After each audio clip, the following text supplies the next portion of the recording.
यानंतर बघूया दिवसभरातली तिसरी मोठी बातमी। राहुरी पोटनिवडणुकीतून माघार घेतल्यानंतर पवारांच्या राष्ट्रवादीचे नेते प्राजक्त तनपुरे भाजपात प्रवेश करणार अशी चर्चा सुरू होती। मात्र आपण भाजपात जाणार नसल्याचं तनपुरेंनी स्पष्ट केलंय।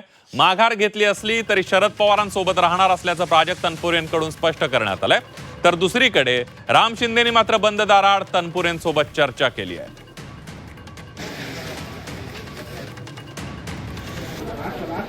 माझा थांबण्याचा निर्णय मी 6 तारखेलाच घेतला होता।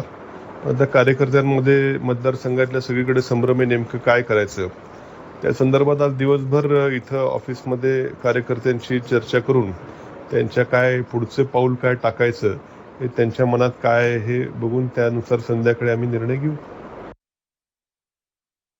राज्याचे सर्वोत्तम असलेले व्यक्तिमत्व आणि महाराष्ट्र राज्याचे माननीय मुख्यमंत्री महोदय हे आता काय सुदर्शन चक्र फिरवतात याकडे जसं आपणा सर्वांचं लक्ष आहे।